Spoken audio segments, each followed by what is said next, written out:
I'm adopted, and my biological mother was 17, and so was my biological father. She was 7.5 months pregnant when she decided to go to Planned Parenthood, which is the largest abortion provider in the world, and they counseled her to have a late-term saline abortion, which is a saline solution that is injected into the mother's womb. The baby gulps that solution, it burns the baby inside and out, and then she is to deliver a dead baby within 24 hours. And to everyone's great shock and surprise, I didn't arrive dead but alive on April the 6th, 1977, in a Los Angeles County abortion clinic. What's fantastic about this, about the perfect timing of my arrival, is that the abortionist was not on duty yet. So he wasn't even given the opportunity to continue on with his plan for my life, which was death. And I know that I am in a government building, and a beautiful one it is, and I love your country as well as my own. But I know in the age that we live in, it is not at all politically correct to say the name of Jesus Christ in places like this. To bring him into these sorts of meetings, because his name can make people so terribly uncomfortable. But I didn't survive so I could make everyone comfortable. I survived so I could stir things up a bit. And I have a great time doing it.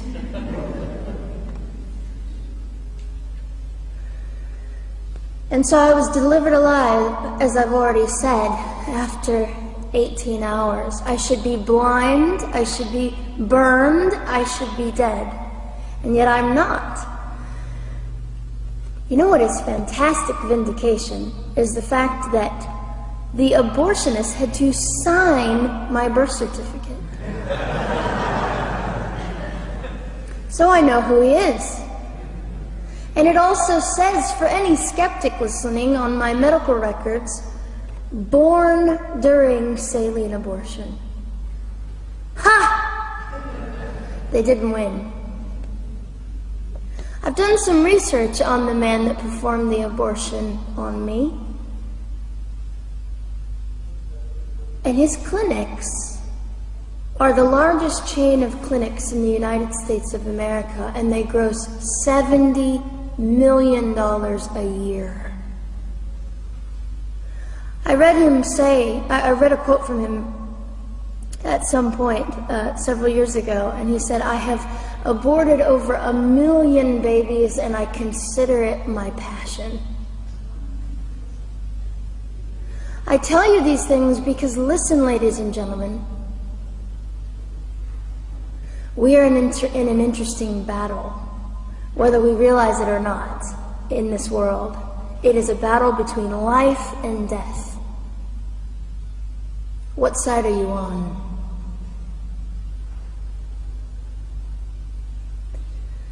So a nurse called an ambulance and had me transferred to a hospital, which is absolutely miraculous. Generally, the practice at the time, and up until 2002, was, in my country, was to end the life of an abortion survivor by strangulation, suffocation, leaving the baby there to die, or throwing the baby away.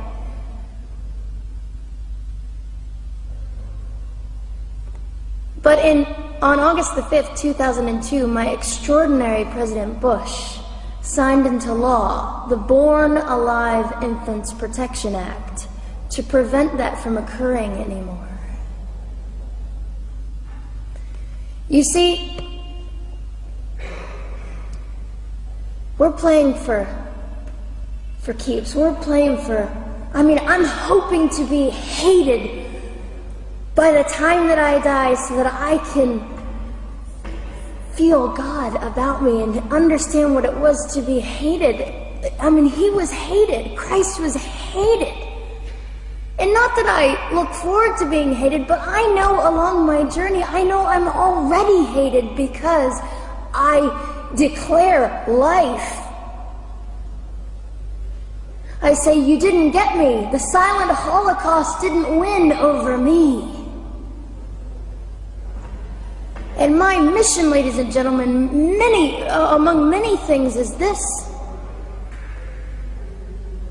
to infuse humanity into a debate that we have just compartmentalized and set on a shelf and said it is an issue.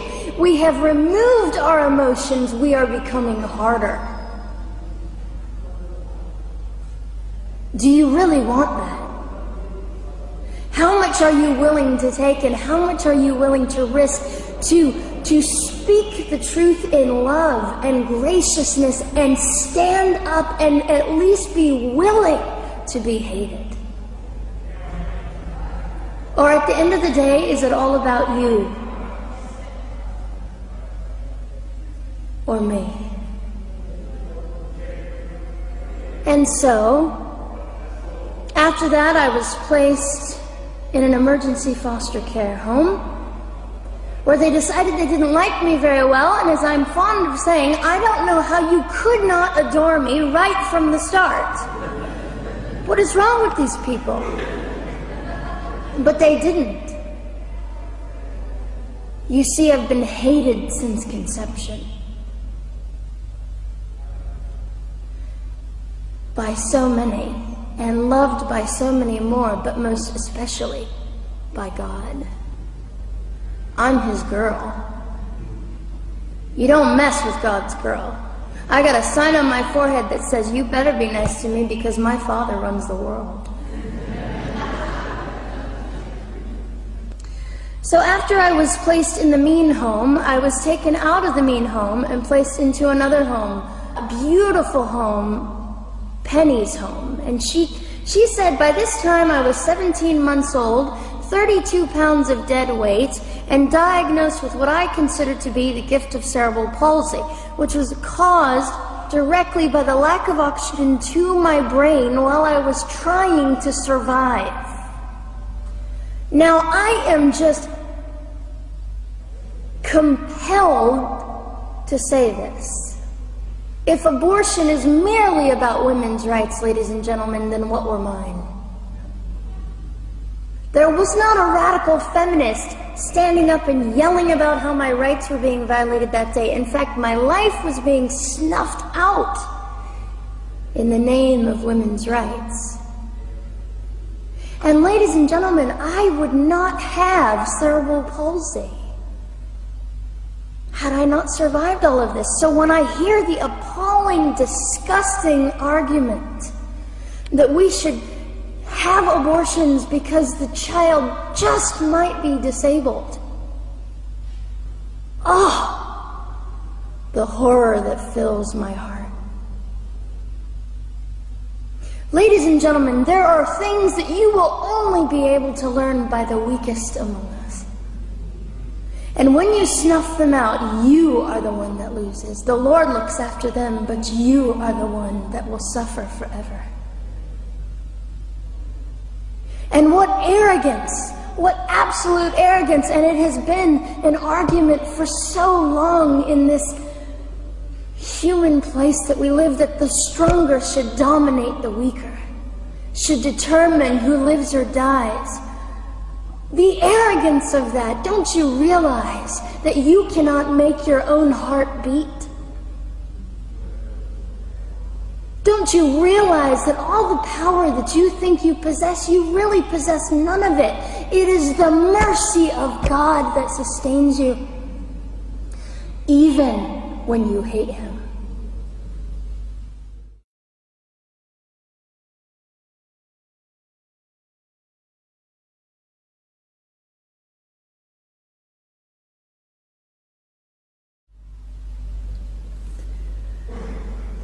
So they looked at my dear Penny and they said, Gianna will never be anything, which is always encouraging. And she decided to ignore them, and she worked with me 3 times a day, and I began to hold up my head, and they said, well, Gianna will never this and never that. Long story shorter, I was walking by the age of 3.5 with a walker and leg braces, and I stand up here today with a mild little limp, and without a walker and leg braces. I fall gracefully sometimes and very ungracefully at other times, depending on the situation, but I consider it all for the glory of God. You see, ladies and gentlemen, I am weaker than most of you, but this is my sermon. And what a small price to pay to be able to blaze through the world as I do and offer hope. And I think in our misunderstanding of the way things work, we misunderstand how beautiful suffering can be. I don't willingly sign up for it, but when it comes, we forget. We forget that God is in control and God has a way of making the most miserable thing beautiful.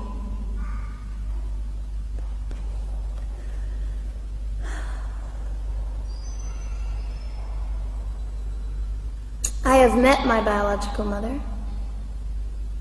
I have forgiven my biological mother. I am a Christian.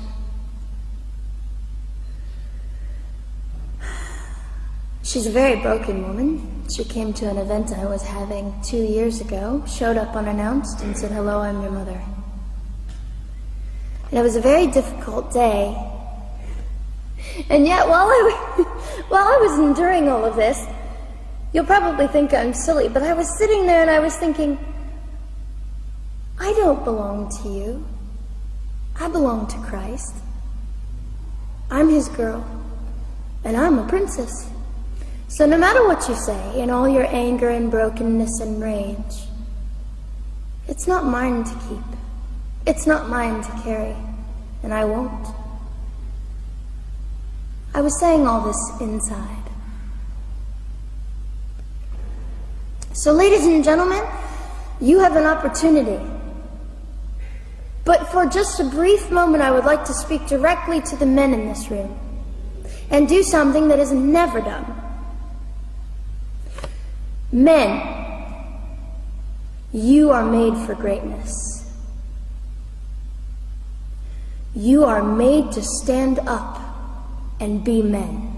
You are made to defend women and children, not stand by and turn your head when you know murder is occurring and do nothing about it. You are not made to use women and leave us alone. You are made to be kind and great and gracious and strong and stand for something. Because men, listen to me. I am too tired to do your job. Women, you are not made for abuse. You are not made to sit and not know your worth and your value. You are made to be fought for forever. So now is your moment. What sort of people are you going to be? I trust incredible. I trust, men, you will rise to the occasion. To the politicians listening, particularly to the men, I would say this: you are made for greatness. Set your politics aside. You are made to defend what is right and good. This fiery young girl will stand here and say, now's your moment. What sort of man do you want to be? A man obsessed with your own glory, or a man obsessed with the glory of God?